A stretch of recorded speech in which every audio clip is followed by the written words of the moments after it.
Hello, guys, and welcome back to What's Up Wednesdays, Professionals of the Roundtable. And like always, this podcast is going to be brought to you by Healing Your Way. You can find us on all of our social media platforms, which include YouTube, TikTok, Facebook, Instagram, and also here on Rumble as well. And excitingly to say, this podcast is also brought to you by Lifeway Patches. You can click the link in the chat and you can find more information about becoming a Lifeway distributor, as well as just purchasing their patches. These patches are safe. There's nothing that passes through your skin. They are comprised of a blend of different organic substances, including things like amino acids, water, sugar, oxygen, and they're all applied to a polyester layer and sealed within a polymer covering. And they kind of use your body's bioelectromagnetic field combined with nanotechnology to activate the patch. And what you're going to do is you're going to put them on for roughly around 12 hours at a time. And this is alternative. Instead of reaching for the medicine cabinet when you're not feeling good, you can just slap on an ice wave patch. It'll work instantly. My family and I have used them for things like headaches when we've been sick. I've even used it for improvements of workout performances, and they've helped actually increase the performance, help healing, help things like digestion, so many things. Also, another thing to note: there's different patches for different issues that you have. There's things like pain patches called ice wave patches. There's energy patches that bring energy to your system. There's inflammation patches, which are called the X39 and X49 patches. There's such a variety of different patches for all of your different needs, and they do many different things. And to learn more about them, you can click the link in the chat and learn more about them on their website. And if you have any other outlying questions, you can give us a call at Healing Your Way at 215-322-6035, and we'll provide any more information or education that you need on these LifeWork patches. So I suggest that you give the link a click and just check out any of the patches that they have. Any questions you have, you can ask us. And yeah, they're a good thing to have. And without further ado, our guest today is Mr. David Cunningham. Would you like to introduce yourself and say a little bit? Yeah, sure. Well, thanks for having me. I appreciate it. It's good seeing you again and your brother. And Yes, uh, we've grown up in the same town pretty much. But no, I live in Pennsylvania here in Bucks County, and I moved here. It's been over 25 years from New York City with my wife and my children. And I've been a chef since I was 13 years old. I started out in kitchens up in Connecticut where I grew up, um, washing dishes. That's always the entry point for a lot of people. yep. Then I worked my way up and eventually became an executive chef after many years, and that's what I'm doing now. So, um, amongst other things. So that's kind of the brief synopsis. Got it. And I want you to kind of a little bit more expand on how you got into farming, as well as your experience as being a chef and what kind of got you interested in cooking and farming in the first place. Yes, yeah. Well, it's interesting, and a lot of times I step back and say, how did this all happen? But so I like I said, I grew up in Connecticut, and I'm one of five children, and we grew up on what I would call a homestead at the time. We did have a small flock of chickens and so on, but we mostly had a garden.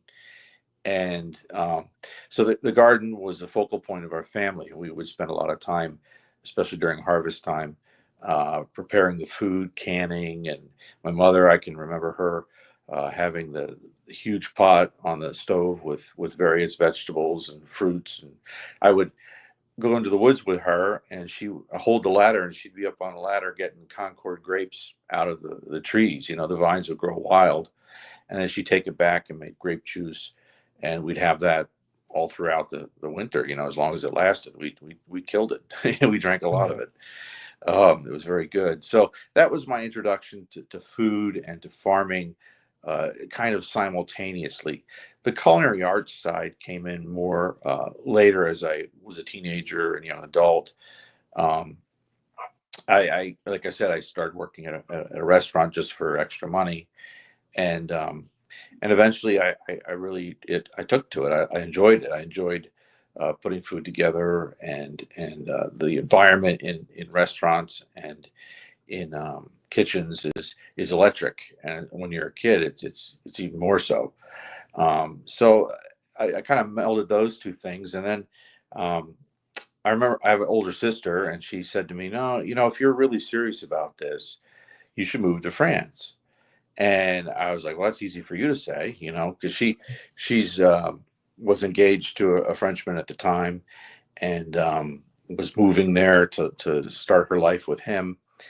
And so I kind of followed. The day after I got to Paris, um, they had their wedding. So, but prior to that, I worked 3 jobs to save enough money to go, and I arranged to join a school program there so I could get a visa.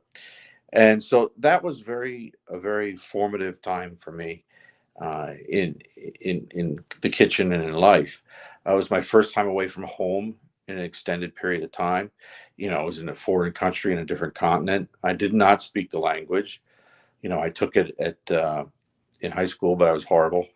So, and over time, it came to me. But now I'm fluent in it. When I left, I was Oh, fluent. wow. But it's so I arrived there and I just loved it. It was an amazing experience seeing where uh, you know all the different ingredients are come from the different styles of dishes. France is a very regional country, lots of different regions all throughout it, and each has its own specific cuisine. And it was quite the experience. I stayed in Paris mostly, but I also traveled to Alsace.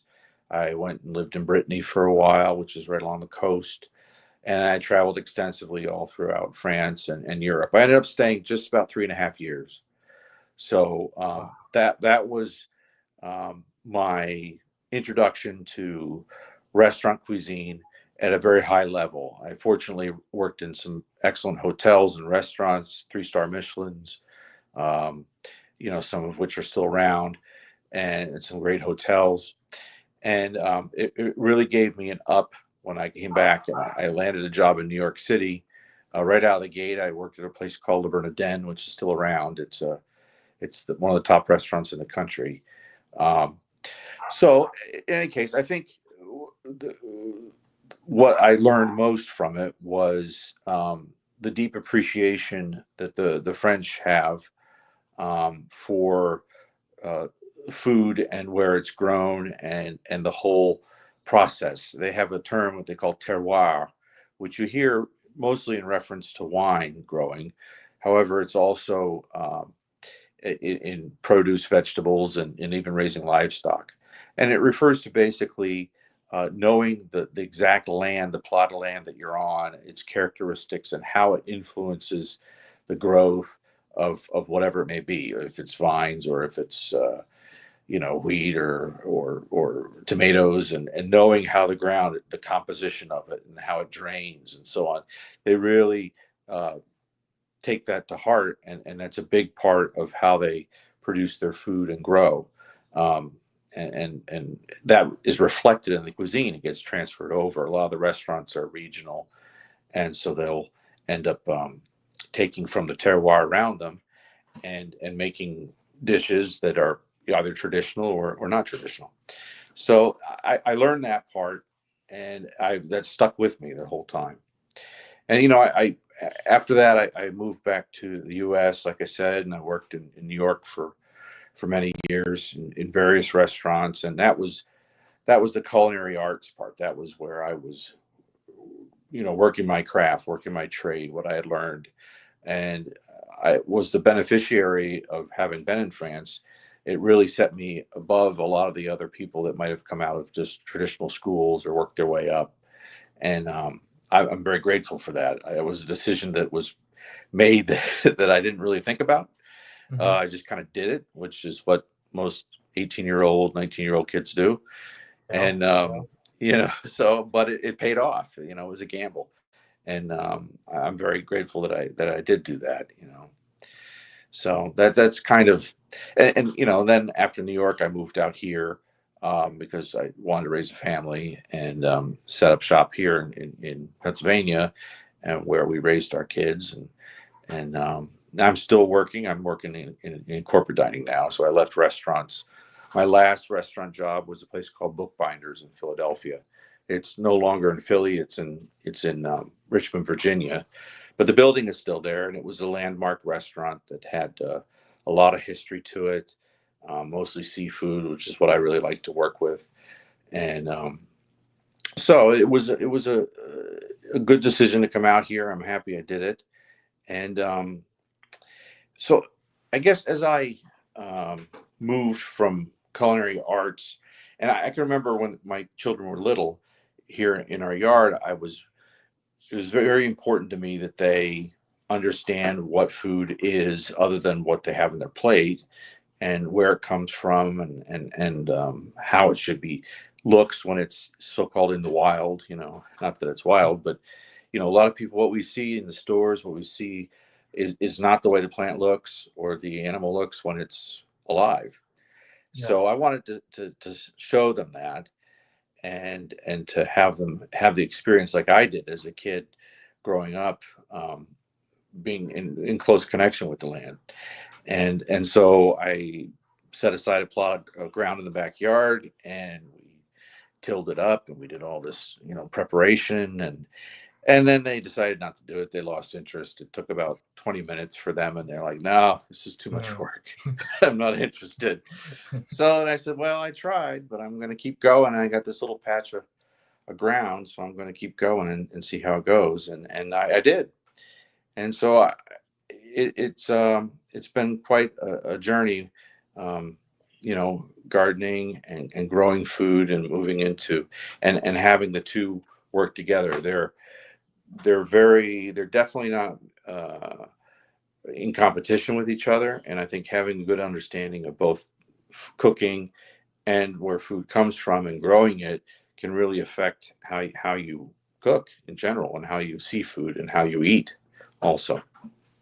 Yeah, definitely. Like you said, all the different cuisines around the world are dictated by the livestock and the crop that are on the land that they are in.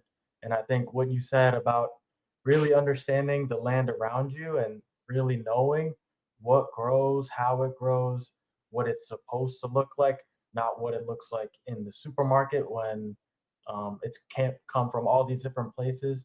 And I know you explained a lot about it already, but what else have you noticed from, being in touch with the land and like really understanding how to grow your crops in the land that you are in and how like important that is?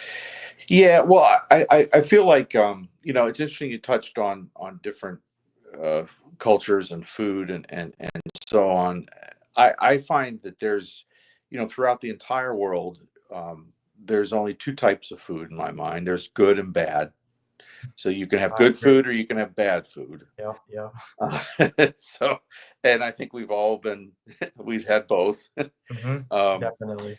but I feel like beyond that, when you're approaching food, whether it be in conjunction with growing it yourself, or if you know a farmer, or somebody who's growing something, and you go to the farmer's market, or you take a drive around the countryside, there's really two categories it falls into in my mind. And you have what I call a product-based food, which is food that is the entire dish is centered around a certain food item, whether it's um, a duck, a specific kind of duck breast, or if it's a certain kind of fish, or if it's centered around all beans or something.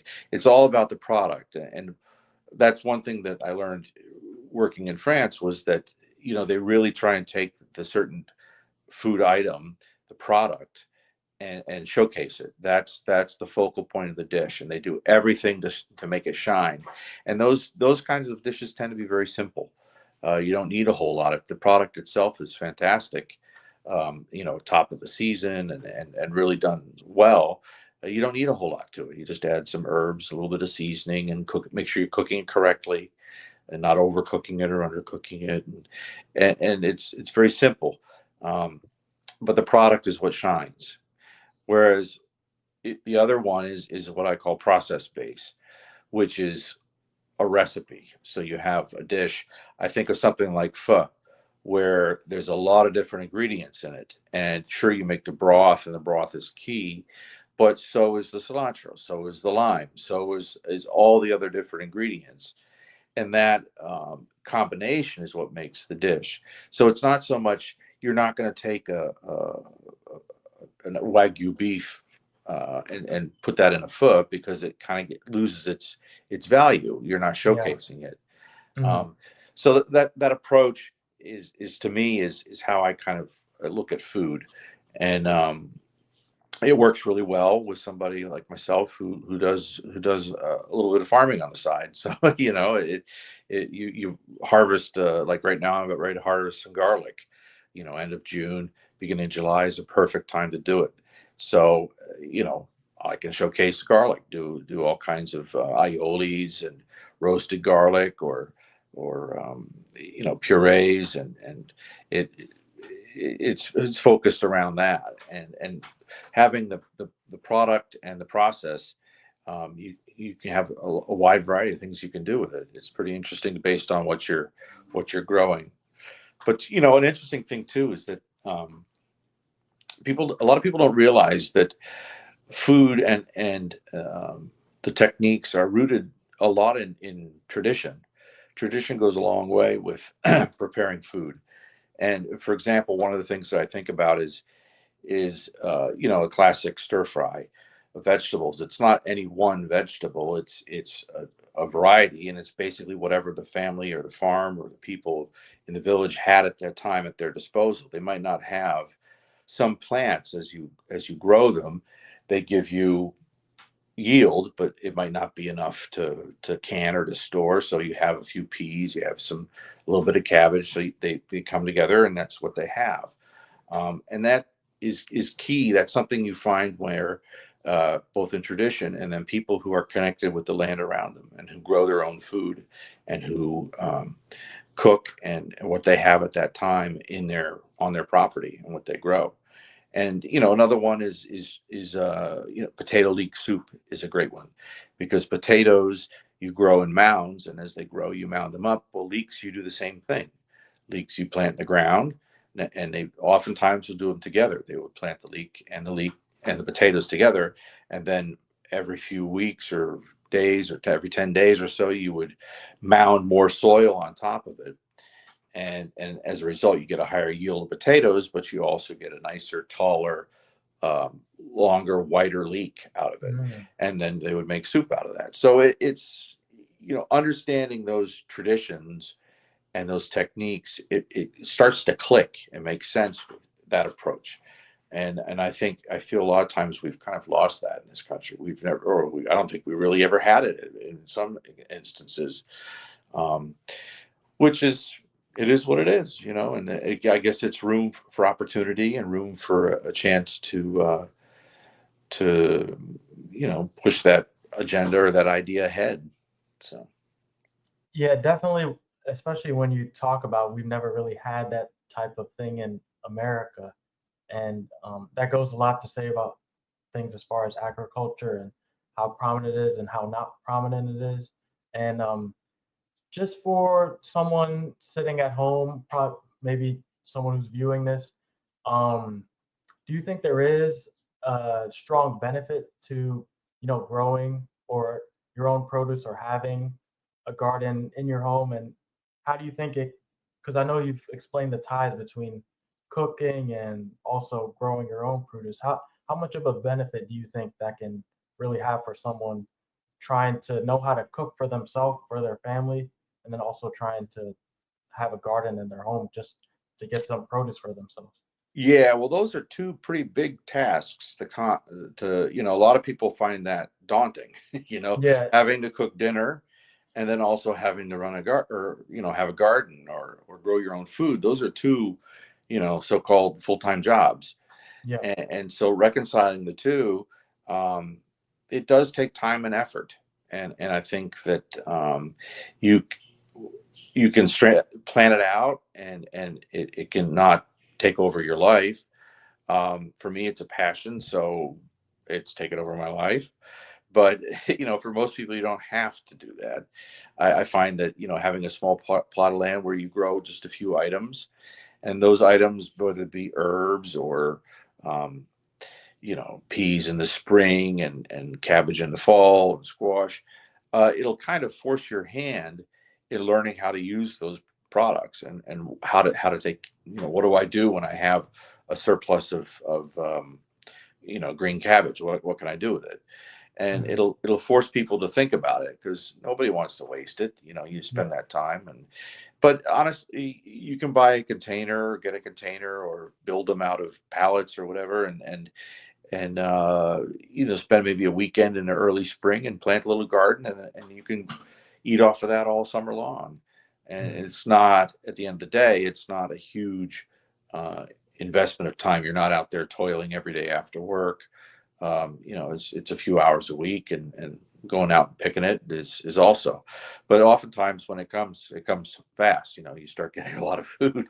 If I think of tomatoes and cucumbers and zucchinis and things like that.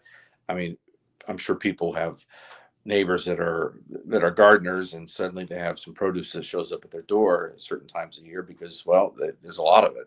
Hmm. So if you don't know how to deal with that, whether it be through canning or saving it, or if you just want to give it away, a lot of people grow it and give it away, which is perfectly fine.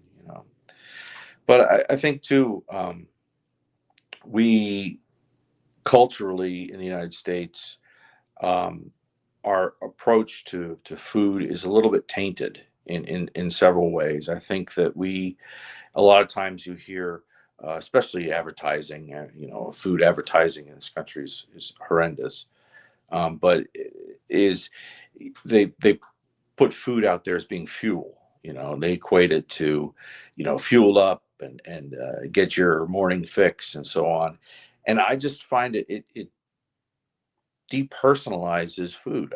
I feel like it's something that comes from the earth, that people have grown, animals have given their lives for, or maybe laid an egg or given milk or something, and we see it as fuel, and I find that to be um, unfortunate, because it's not. It's nourishment. It's what keeps us alive, and I think that whole approach of seeing it as a commodity, or as something that is not unique and nourishing, is unfortunate. I mean, cooking and growing food. Cooking is a maternal act. It's something that you do. You give life through food, and what better way to finish that circle as growing it, and then making it, and keeping that circle of life, not to sound corny, but Hmm. going.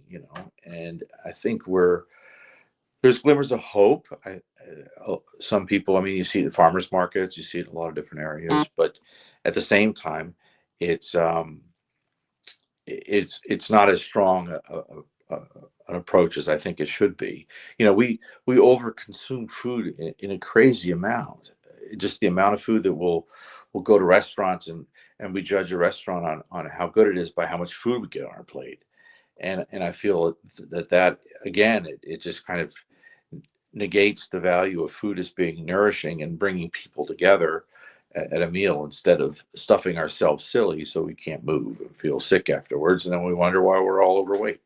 Yep. You know, It takes so the soul out of the soul out of the food pretty much. When you label it as something so simple as fuel, you ignore the bigger picture of what happened all in the background for it to just end up on your plate and for you to enjoy it. So I think, yeah, that was an interesting take. I never really thought of like fully before, but I definitely know what you're coming from and what you're saying.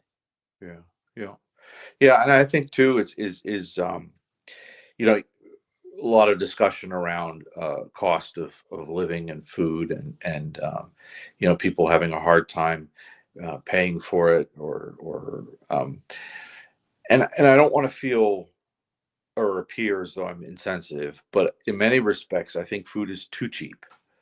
I think it's if things don't cost anything, they have no value. So Yep. if things are cheap, then where's the value in it? And that also kind of segues with waste, food waste. If people really, if you had to pay, instead of paying $8 for a dozen eggs, if you had to pay $25 for a dozen eggs, I think you would make sure you use the egg, the white, the yolk, the shell, the Yeah. carton. You wouldn't waste anything because it No, costs nothing. $25 for a dozen eggs, and Yep, you would for sure. rethink how you approach food. And I understand that's probably not for everybody, that idea, but I hope I'm making my point clear that I feel like in some respects we should pay more for food. We shouldn't be wasting it like we are wasting it in overconsumption, but also throwing it away. In restaurants and in and where I am in corporate dining, you see the amount of waste that goes on, and you see the bad eating habits of people also, and how they don't really pay attention. They talk a good game when it comes to eating healthy, but boy, when they actually place their order, is this the same person I was just talking about? You know, it's, Mhm. it's very interesting. One a funny thing is I can remember working in a place in Manhattan, and the pastry chef was French, and he had been in the country for maybe a year or so, and he would tell me, because I was one of the few people that spoke French other than the French chefs, so they would talk to me, and he said, you come here to America, and he said, you go to the store, and an apple, it's beautiful. He said, it's perfect. It's round, green, and if it's a green apple, but the strawberries are big and red and beautiful, and the peaches are gorgeous. He says, but they have zero flavor. They have no flavor at all. And again, that kind of goes to how we produce food and how we view it. We're so fixated on abundance and having everything available to us all the time that we're willing to sacrifice why we want to have it to begin with for its taste. We Yep. sacrifice. People eat more crunchy pears now than they do actual juicy pears. When I was a kid, you eat a pear, you bite into it, the juice would run down your chin, and it was so wonderful and tasty, and the flavor was at its height. And not for nothing, but ripe produce in general is at the height of its nutritional value too. Something like the last 6 days before something is fully ripe is when it's at its highest nutritional value. Mm. So that's always stuck with me, that you go to the store, and you see these strawberries, and then you cut them in half, and they're white like turnips inside, Yep. and it's not at all what it was meant to be, and it's unfortunate. It's it's what I call fake seasonality. We want to go by the seasons, but we don't even know what the seasons are. When's strawberry season? Do you know? Uh, s- Summertime. Yeah, yeah, and it lasts for about 2 weeks, and then that's about it. So, here we are. We have plenty of strawberries year round, but their quality might not be the greatest. Yeah, and I think eating in season and knowing what's in season is definitely important because my family and I took a trip to Bali, and if a fruit is not in season, you don't have it or you don't eat it. You're only eating what's in season, and all of the cuisine and what you're eating is based on what is available to you. And actually, what we've been doing on the Fridays episode is I've been talking about my own diet and like for my health challenge that I have, Mm, and how this this neurosurgeon actually recommends eating in season because it's in line with the light cycle, circadian rhythm, and there's a yeah, whole bunch of science that supports eating in season. But I think we're just so out of touch of what's in season and what food is and how the environment has to do with it that we're only thinking about it in terms of fuel. And it's yeah, like a sad thing to see, but I think as we're talking about it, and I know you've seen some hope in it. That's why you still have this great passion for it. I yeah, think it's just good to talk about. I also yeah. wanted to ask you about the impact of eating organic and how much you think genetically modified foods have had an impact on food overall.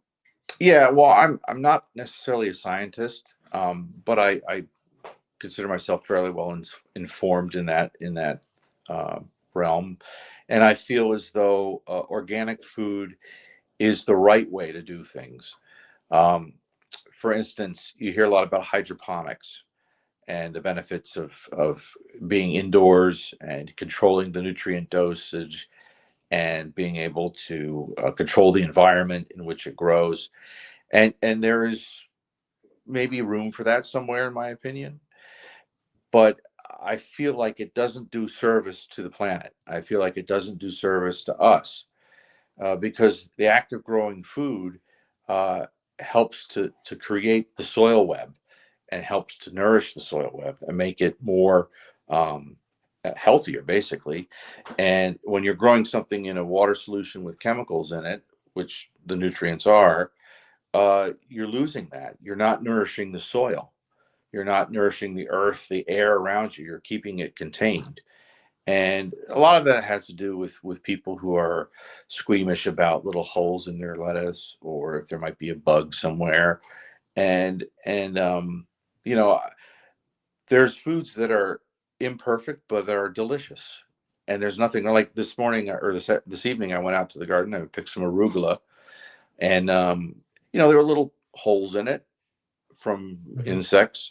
I washed it away, but it tasted wonderful. There was no problem with it. It was delicious, and I think that in an effort to be in harmony with the planet and be in harmony with the way we grow our food and how we approach our life here, um, gardening is incredibly important. And feeding, if you don't feed the soil, it's gonna feed itself on itself. It's gonna eat itself because you need to keep things growing in the ground. And I feel that organic produce, it does that. It takes that idea, and there's restrictions around it. There's you have to be certified to put the label on your produce, and there's definitely a cost associated with that because there's a lot of backstory to it. You have to make sure not only your soil and land is organically proven and not contaminated by anything, but all the land around you too. So there's a lot of stuff that goes into it, thus why it's more expensive. It's not so much the act of growing the organic spinach that costs more as it is all the other stuff that goes with it.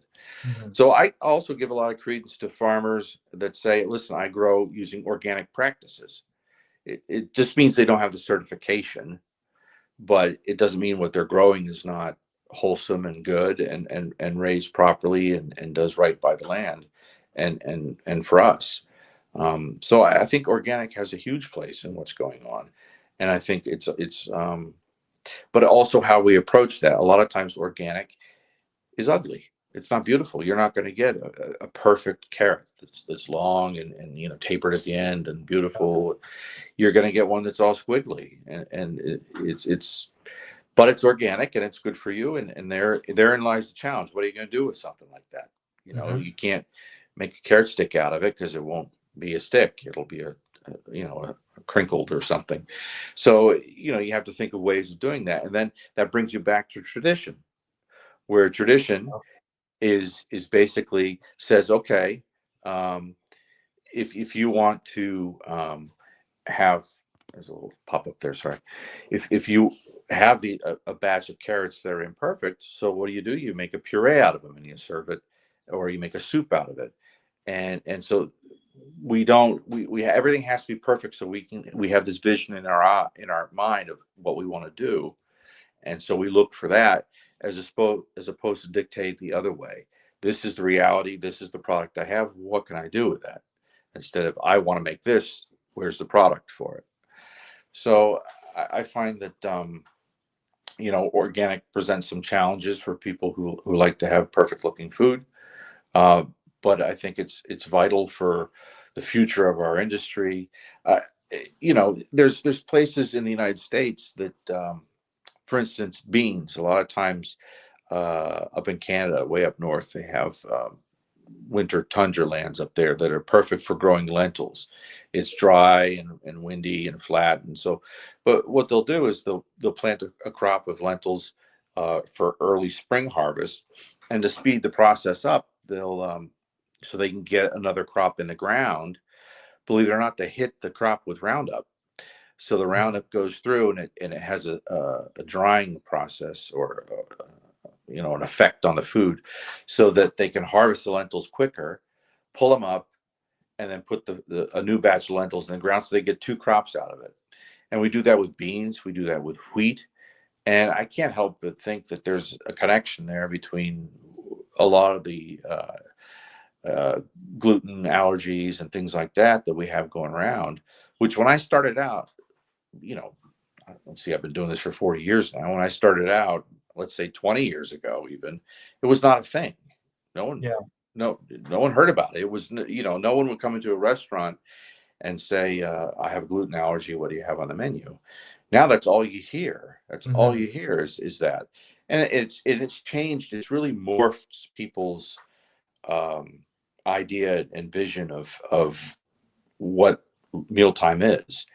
As a restaurateur and as a chef, we have a product that we want to showcase, and we make it, we put it on the menu, and then somebody comes along and says, "Well, I don't want that, I don't want this, and I don't want that, or can you sub this, and can you sub that?" And it turns into their own little personal pet project. And instead of being an enjoyable thing, it's not seen as that. It's um, trying the tasting the talents of whoever's making this food. It's about satisfying your specific dietary requirements. And to me, that I find that difficult. I sympathize too for people who have these diseases outright. I mean, I've known people who have actual celiac disease and can't be around in a bakery because the particles float in the air, and if they breathe it in, they get sick. That's no fun. Hmm. I don't think that's a good thing to have to deal with. But Yeah. if you're making a dietary choice for a reason, so it suits your diet, um, that's a different story in my mind. But, Yeah. Yeah, definitely. And just for those people who are not familiar with organic, I'm sure there's a bunch, but is there any notable taste difference as far as eating organic versus a GMO?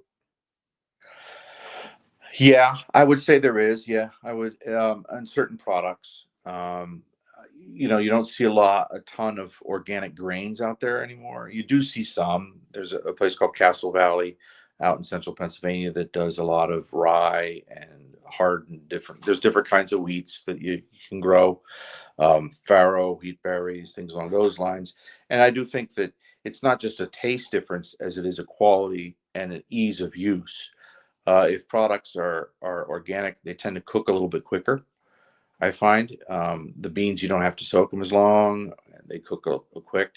The grains tend to react differently, um, so I think there is a taste difference, and also a ease of use difference too, Mhm. when it comes to products that have been grown correctly. There's an interesting test that was done, again going back to soil health, which I think is very important, and that also is reflected in the French approach to terroir, where it's all linked together. But the introduction of biochar, I don't know if you've heard of that or not, but it's basically charcoal that they use in organic um, compost and soil health. Um, it acts as a housing for good microbes in the soil, just like our gut has Mhm. probiotics in it that help digest and help us stay healthy, and so on. So does the soil. The soil has that, and biochar acts as a housing for that. And so they found that if you put that in the soil over time, you get not just better tasting food, but you have more vibrant colors. You get less disease from things in the soil. There's also bad microbes too. So, it definitely improves the soil health, therefore improving the quality of the flavor and the texture and the quality of use of the actual products. So, that's something I think organic and taste is very important. But nothing beats seasonality when it comes to taste.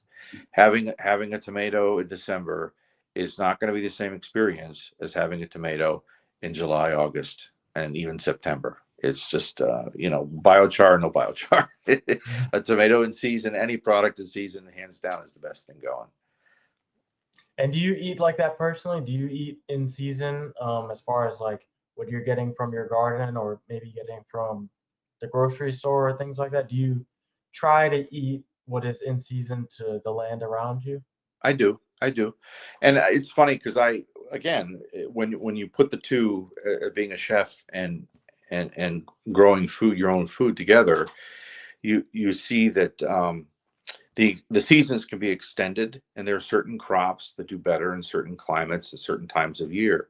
Greens, typically kales and spinach and lettuce, they like the cool climate. This spring has been fantastic for lettuce. I have had more lettuce than I can handle, and it's because it takes its time to grow. It enjoys a lot of water. It doesn't like the heat at all, and you can capitalize on that. There are places without a greenhouse you can buy what they call row cover, which is just a cloth fabric that you lay over the top of the crop in the wintertime. And I don't have a picture now, but I have a picture from a year ago where on New Year's Day I went out and pulled this row cover off my spinach, and there was snow everywhere, and down the middle was this beautiful bright green patch of spinach, which I Oh, picked. wow. We cooked. And so you can do that. You can extend the seasons on either side, and I try and do that myself with my own diet because I love good food. So Mhm. I will go the extra mile to do that. Yeah. Some people won't, and I understand that. That's fine. But to me, eating in season is the best way to go. I harvested cucumbers for the first time this week, and they're delicious. So I'm waiting on tomatoes next week, and Mhm. and so eating like that is absolutely the way I eat.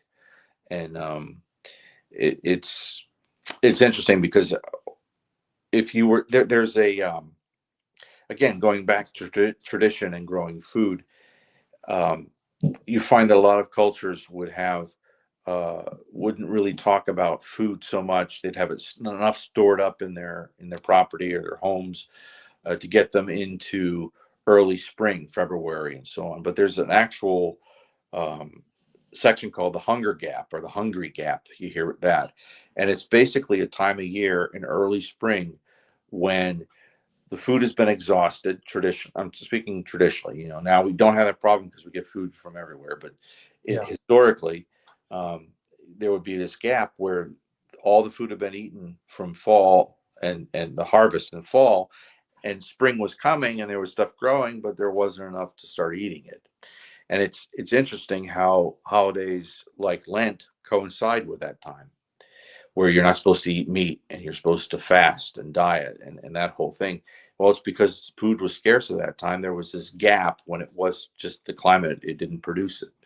That's probably more towards the northern hemisphere, but you don't hear about that much in tropical areas. But again, so eating seasonal and encountering that, um, I don't fast and starve during the hunger gap every year.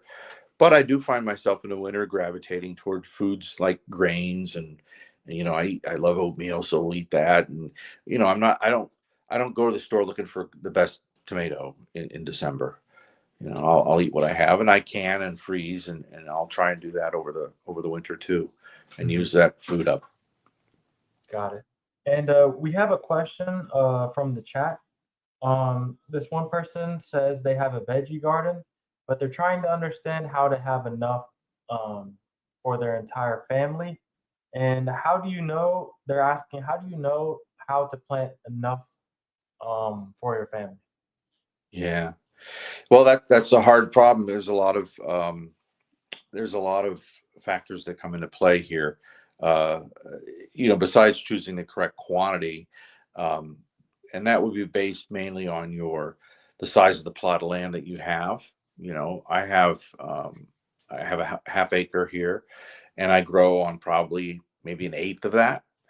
And of that, I get enough food to, I do 20-foot rows, and I have enough to get me through probably, depending on the crop, because I rotate them also.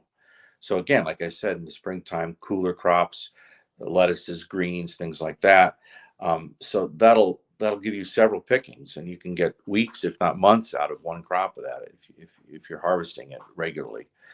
And then once that's done, the nightshades such as eggplant and cucumber and tomato, they kick in, and the fall you'll get squash and corn and beans and things. So there is a natural progression to it.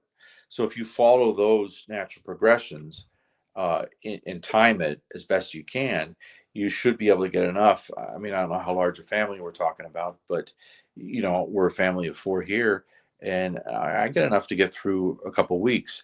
I'll do, like I said, I'll do 20 feet a row, and I'll plant half lettuce and half spinach, and I'll have enough for several weeks for a family of 4. Um, and then I flip that same bed and I'll start, like I said, I'll put in tomatoes as plants die off, because there's a natural life cycle to them, and you pull them out. I plug in other plants. They're called interplanting. So I'll have other plants that are growing amongst the other ones. For instance, here in my current garden, I have the lettuce is starting to go, and I save the seed from the lettuce. So I'll let it, what they call bolt, where it just shoots a spine up the middle, and that's where the seeds are. And so I'll save the seeds for the next year, so I don't have to spend money on seeds. And that's one plant will give you enough lettuce seeds for, oh my God, you could do a whole acre if you Oh, wanted. wow. Yeah, it's pretty amazing, the abundance. Um, but as it does that, I have pepper plants growing that are starting to flower. So you get a little bit of a rotation. I know there's charts online that you can pull up for growth. We here in Pennsylvania are in zone 7B, or 7A, sorry. So there's charts that will tell you the exact best crop to have at certain times of year based on the zone that you live in. Oh, And so that's a good starting point. And then determine how much land you're gonna put aside for doing this. If it's a small container, you might have enough food for maybe a family of 4 for a week or two, depending on what it is. I don't think you'll get through a whole year with that. But again, I think that if you have little children, or even big children or adults, everybody, there's a certain amount of uh, connectivity you have with the land and the environment by growing anything, whether it's outside or in the house. I just feel like there is definitely a level of communication between the natural world and ourselves, and it's beneficial on that level, and on obviously the nutritional and taste level. yeah, I definitely agree.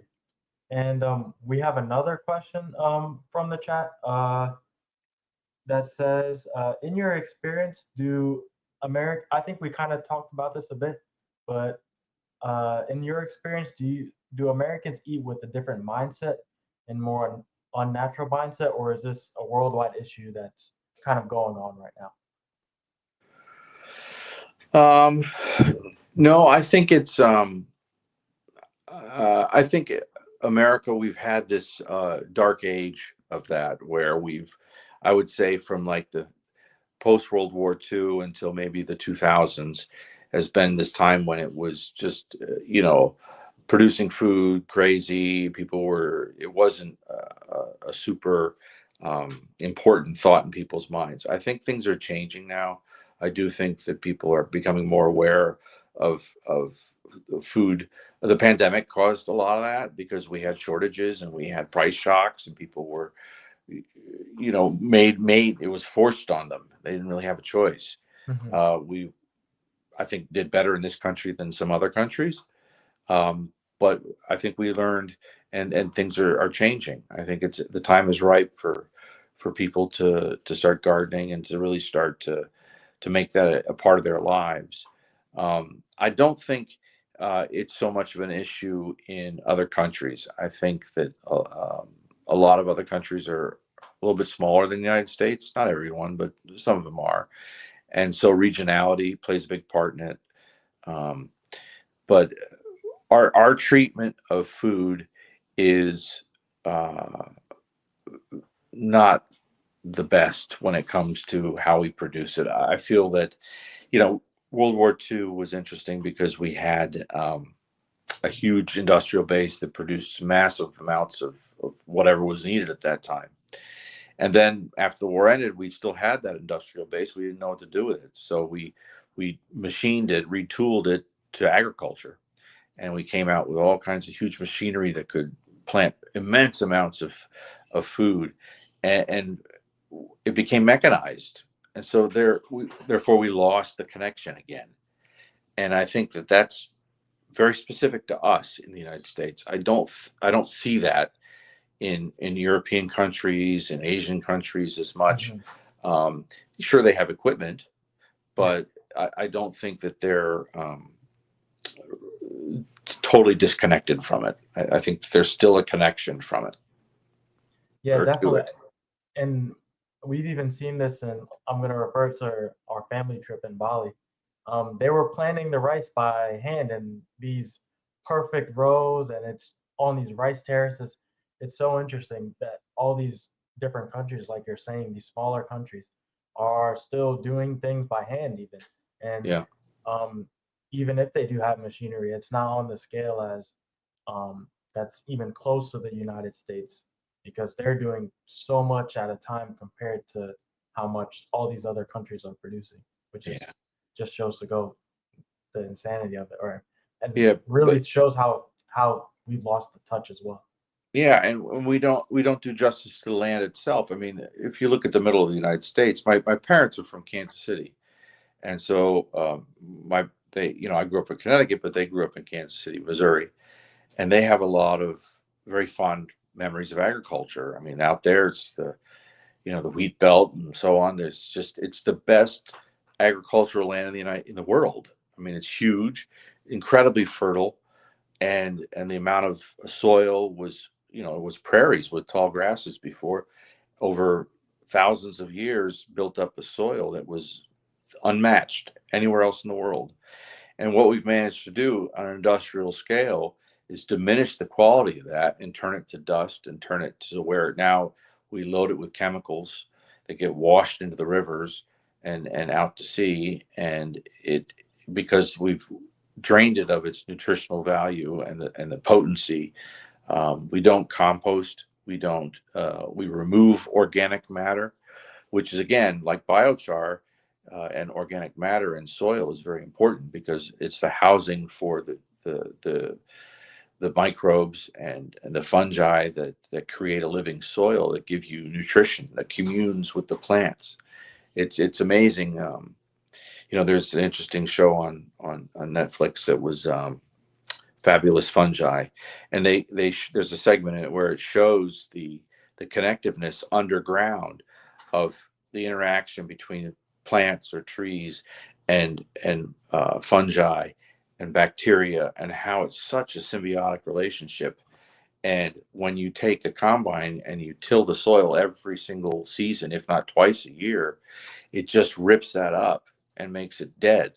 And so in order to get anything out of it, we have to put chemical fertilizers in it to get out of it. And that doesn't, we we're talking about the taste of food earlier, and organic versus that. If you're doing that and and just using NPK, which are the phosphate and nitrogen in your soils, and none of the other iron and other minerals that are needed to grow food, the quality nutritional value is a lot less and the taste value is a lot less. And we've gone down that road where it's just about producing and getting it out. We've commoditized it.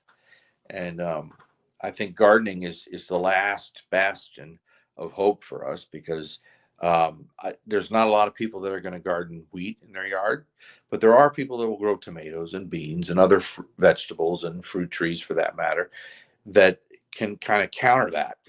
I think we're still going to have wheat and soybeans and stuff produced on an industrial scale, but we can supplement that at least with stuff that we grow on our own.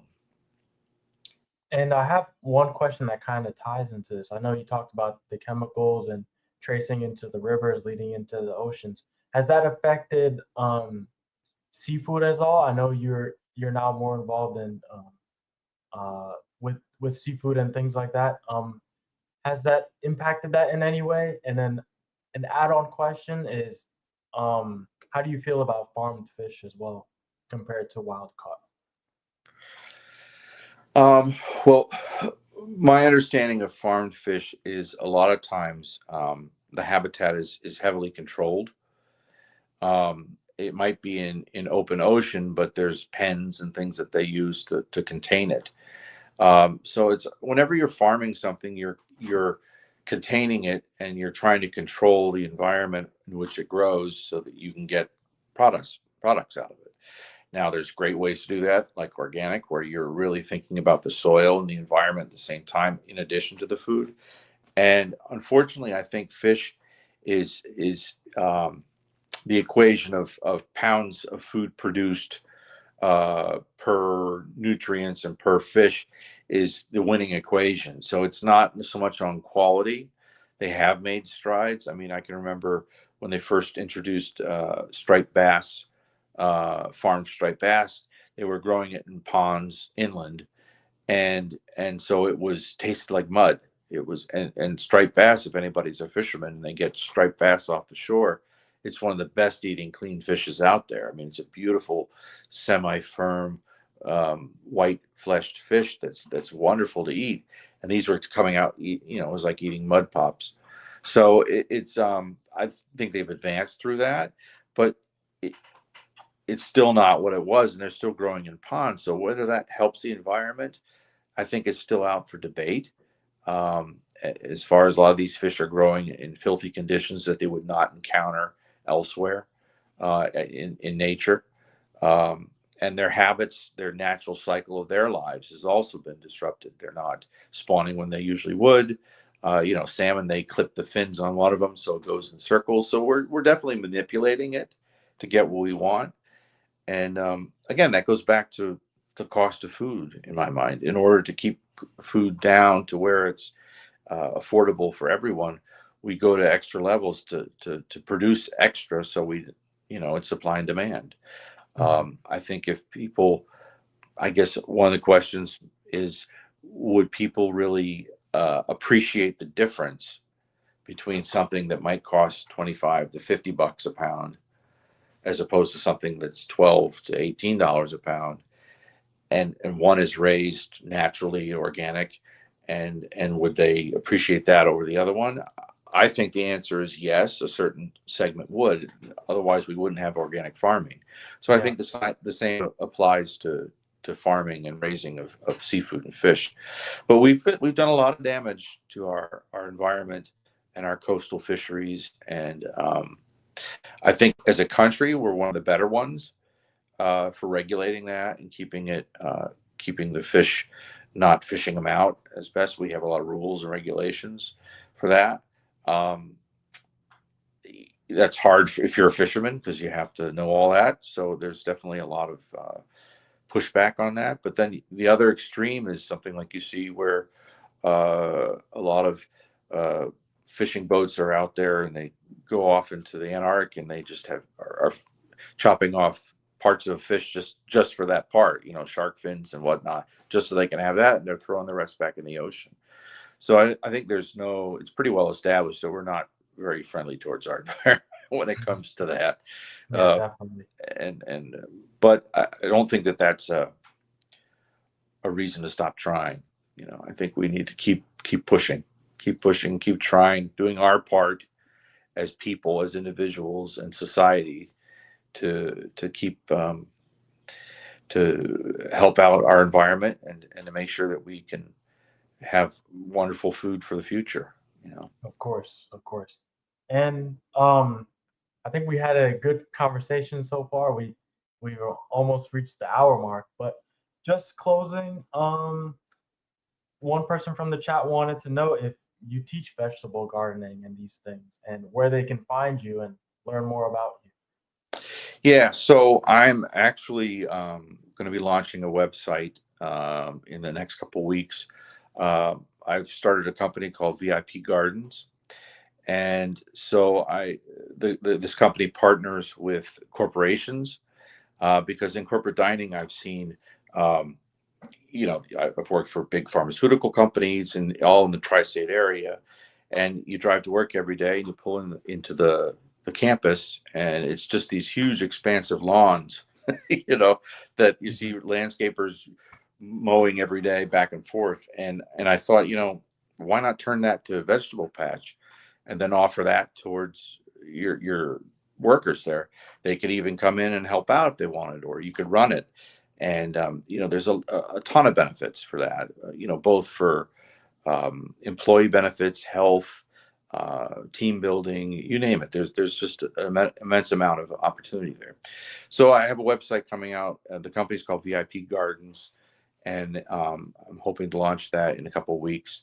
So I'll be available for that. I don't teach per se, but I'm always open for advice, and I can definitely talk to somebody if they have a question, or but I have at this point, at least, I haven't started teaching that. I have taught cooking in the past, that I have, and I enjoy that.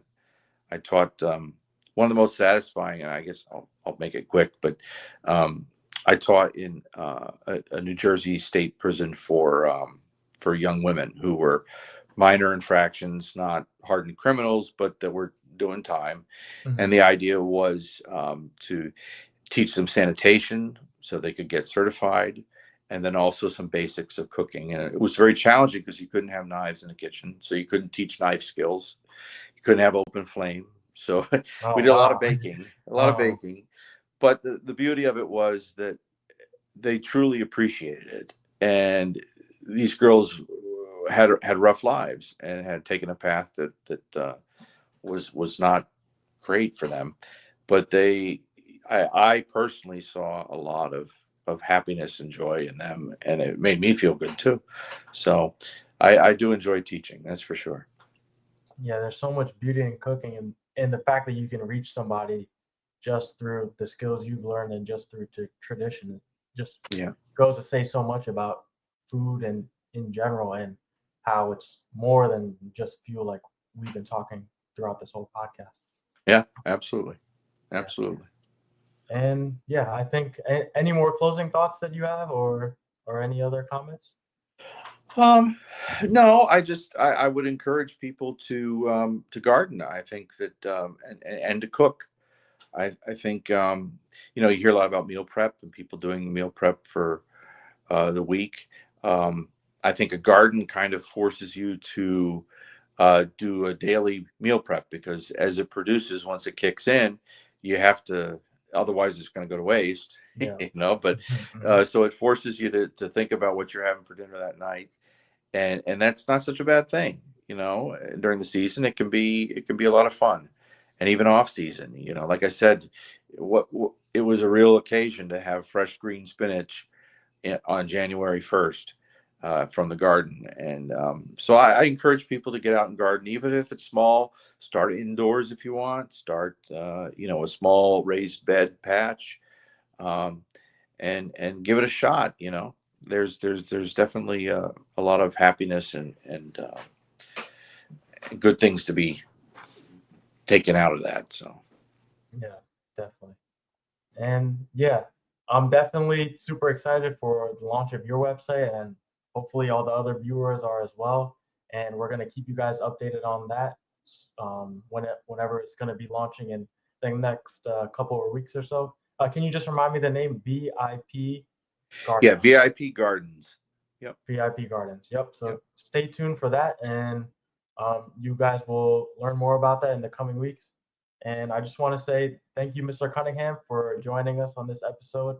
You had so much wisdom on food, and I hope people can take away the things that you've said and apply it to their own lives, as far as gardening and things like that.